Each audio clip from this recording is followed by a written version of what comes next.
Баршаңызға қайырлы күн достар, сіздермен бірге Фатима каналыма қош келдіңіздер. Бүгін біз үй жағдайында дүкендегі печеньелерден 2 есе дәмді болып шығатын, оңай жасалынатын және де құрамы таза печеньені сіздермен бірге жасаймыз. Ал ендеше жасауды бастайық. Ең алдымен бізге керегі 100 грамм бөлме температурасындағы сары май.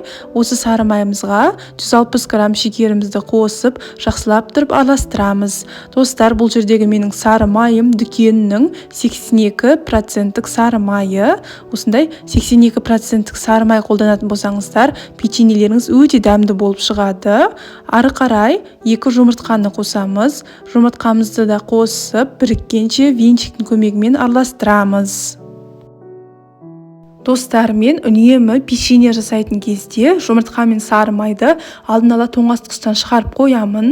Осы печеньенің қамырына жұмсақ сары май қолданамын және де бөлме температурасындағы жұмыртқаны қолданамын. Сонда печеньелеріңіз өте дәмді болып шығады. Сіздер де осылай жасап көріңіздер. Келесі кезекте ұнның кезегі. Ұнды міндетті түрде електен өткіземіз. Себебі ұнның арасында қоқыстар болуы мүмкін. Достар, осы печеньенің толық құрамын видеоның астындағы описанияға жазып қалдырамын. Сол жерден көріңіздер. Мен осы кезде 300 грамм ұн қостым және де тағы да 50 грамм ұн қостым. Яғни осы печеньенің қамырына барлығы 350 грамм ұн кетті. Осы ұнның бәрін електен өткізіп болған соң, 1 шай қасық толтырып қопсытқыш қосамыз. Ары қарай венчиктің көмегімен араластырамыз. Осылай венчиктің көмегімен араластырып, қамырларымыз бір-біріне бірігіп бастаған кезде қолдың көмегімен қамырымызды илеп бастаймыз.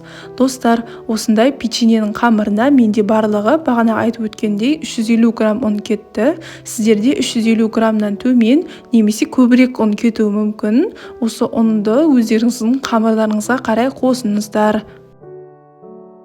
Қамырымыз біркелкі жұмсақ болып шығу үшін осылай үстелдің үстіне қамырды илеп жатырмын. Осылай қараңыздар, қамырларымыз өте жұмсақ, қолға жабыспайтын біркелкі қамыр шықты. Сіздерде де осындай қамыр шығуы керек. Енді осы қамырымызды жаяйық. Ол үшін үстелімізге кішкене ұнымызды себеміз. Сосын осы қамырымызды ұнның екі бетіне аунатып алып, қолымыздың көмегімен осылай кішкене қамырдың үстінен басып, ары қарай оқтаудың көмегімен қамырымызды жаямыз.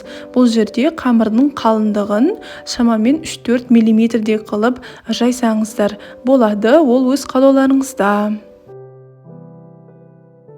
Достар, осы менің YouTube каналымда оңай жасалынатын, өте дәмді болып шығатын печенье, пирогтардың рецепті бар. Сол видеоларымды да көріп, комментария жазып, мені қолдап жіберіңіздер. Келесі кезекте осы қамырымызды жайып болған соң, осы қамырдың үстіне шекерімізді сеуіп шығамыз. Бұл шекерді сеппесеңіздер де болады. Бұл өз қалауларыңызда. Достар, пештеріңізді 180 градусқа қыздырып қоя беріңіздер. Сосын осылай шекерімізді сеуіп болған соң, қасықтың көмегімен шекердің үстінен осылай басып шығамыз. Басып болған соң, менде осындай печеньенің формасы бар.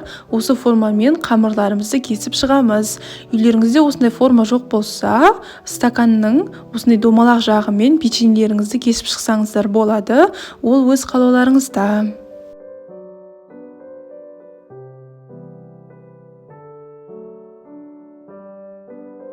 Қамырларымызды кесіп болған соң, осылай артық қамырларын алып жинаймыз. Бұл қамырларды тастап жібермейміз. Осы қамырымызды қайтадан біріктіріп, жайып, осындай домалақ пішіндес қамырларымызды кесіп шығамыз.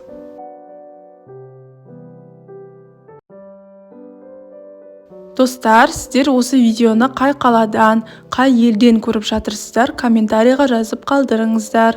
Мен бұл жерде осы печеньенің қалыңдығын көрсетіп жатырмын. Шамамен 3-4 мм қылып жайып, кесіп шықтым. Осы қамырларымызды печенье пісіретін формамыздың үстіне пергамент қағазын төсеп, қатарынан қойып шығамыз.